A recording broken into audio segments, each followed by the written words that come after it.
सब लोग, मैं हरि कृष्णा हूँ। इस वीडियो में मैं चंदन के पेड़ की खेती के बारे में बताने जा रहा हूँ। इससे पहले इस चैनल को सब्सक्राइब करना न भूलें। तो चलो शुरू हो जाओ। चंदन भारतीय जंगलों और कृषि भूमि में 17,000 हेक्टेयर क्षेत्र में फैला हुआ है। इसके अलावा चंदन की खेती हर साल 600 हेक्टेयर बढ़ रही है। वर्तमान में कर्नाटक राज्य में 20,734 हेक्टेयर चंदन की लकड़ी है। तमिलनाडु के मामले में एक सरकारी स्वामित्व वाली भूमि पर 410 हेक्टेयर और निजी भूमि पर 80 हेक्टेयर है। चंदन की खेती बुवाई का समय और जलवायु। अप्रैल और मई की महीना चंदन की बुवाई के लिए सबसे अच्छी होता है। पौधे बोने के पहले 2 से 3 बार अच्छी और गहरी जुताई करना जरूरी होता है। जुताई होने के बाद 2 इंटू 2 फीट की गहरा गड्ढा खोदकर उसे कुछ दिनों के लिए सूख के लिए छोड़ देना चाहिए। मानसून के पेड़ में ये पौधे तेजी से बढ़ती हैं, लेकिन गर्मियों में इनकी सिंचाई की ज़रूरत होती है।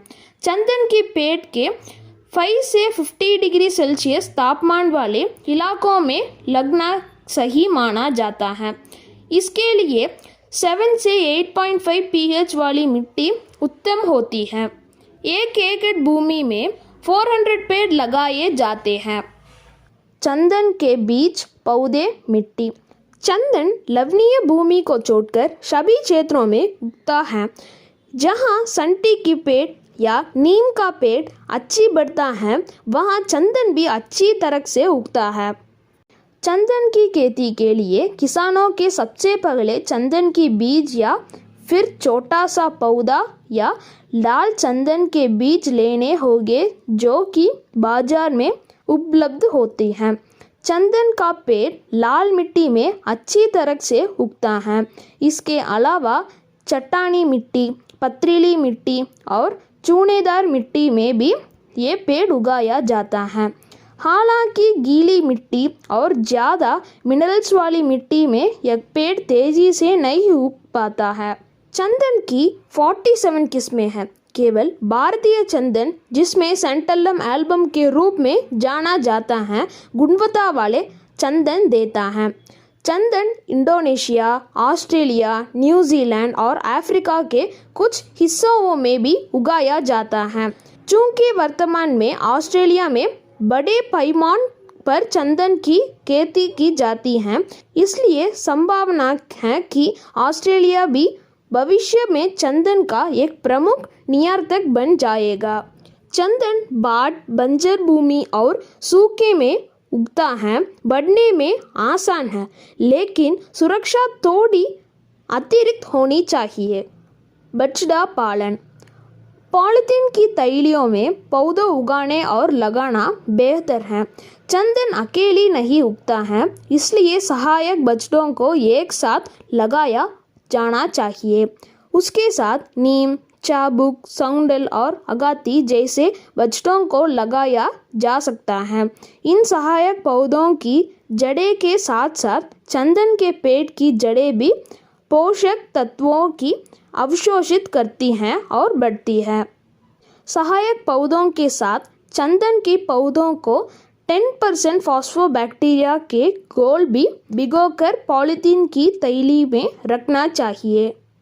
अच्छी जुताई वाली भूमि को 2 फुट लंबी, 15 फुट चौड़ी और 15 फुट की दूरी पर खोदा जाना चाहिए। प्रत्येक गड्ढे में 500 ग्राम नीम की कली और 25 ग्राम समुद्री शैवाल की कली डालें। बछड़ों को सप्ताह में 1 बार पानी पिलाना चाहिए। चंदन की खेती में सिंचाई प्रबंधन। बारिश के समय में चंदन के पेड़ को तेजी से विकास होता है, लेकिन गर्मी के मौसम में इसकी सिंचाई अधिक करनी होती है। सिंचाई मिट्टी में नमी और मौसम पर निर्भर होती है। शुरुआत में बरसात के बाद दिसंबर मई तक सिंचाई करना चाहिए। रोपण के बाद जब तक बीज 6 से 7 सप्ताह में अंकुरण शुरू ना हो जाए, तब एक सिंचाई को रोकना नहीं चाहिए। चंदन की खेती में पौधों के विकास के लिए मिट्टी के हमेशा नम और जल भराव होना चाहिए। अंकुरित होने के बाद 1 दिन छोड़कर सिंचाई करें। चंदन की खेती में खरपतवार। चंदन की खेती करते समय चंदन के पौधों को पहले साल में सबसे अधिक देखभाल की आवश्यकता होती है। पहले साल में पौधों को इर्द गिर्द की खरपतवारों हटाना चाहिए। यदि आवश्यक हो तो दूसरे साल में साफ सफाई करनी चाहिए। चंदन की खेती में कीट एवं रोग नियंत्रण। चंदन की खेती में साउंडल स्पार्क नाम को रोग चंदन के पेड़ के सबसे बड़ा दुश्मन होता है। इस रोग को लगाने से चंदन के पेड़ सभी पत्ते ऐंठाकर चौड़े हो जाते हैं। इस रोग के बचाव के लिए चंदन के पेड़ से 5 से 10 फीट की दूरी पर एक नीम का पौधा लगा सकता है, जिससे कई तरह के कीट पत्तों के चंदन के पेड़ में सुरक्षा हो सकेगी।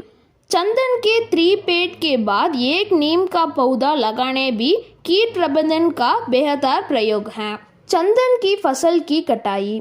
चंदन का पेड़ जब 15 साल का हो जाता है तब इसकी लकड़ी प्राप्त की जाती है। चंदन के पेड़ की जड़ें बहुत खुशबूदार होता है, इसलिए इसके पेड़ को कटाने की बजाय जड़ सहित उखाड़ लिया जाता है। पौधे को रोपण के 5 साल बाद से चंदन की रसदार लकड़ी बनना शुरू हो जाता है। चंदन के पेड़ को कटाने पर उसे 2 भाग निकलते हैं। एक सरदार लकड़ी होता है और दूसरी सूखी लकड़ी होता है। दोनों ही लकड़ियों का मूल्य अलग अलग होता है। तो ठीक है दोस्तों, इस वीडियो में मैंने आपको चंदन की पेड़ की खेती के बारे में बताया। अगर आपको यह वीडियो उपयोगी लगी तो इस वीडियो को लाइक और शेयर करें और इस YouTube चैनल को सब्सक्राइब करना न भूलें। धन्यवाद दोस्तों, अगले वीडियो में मिलते हैं।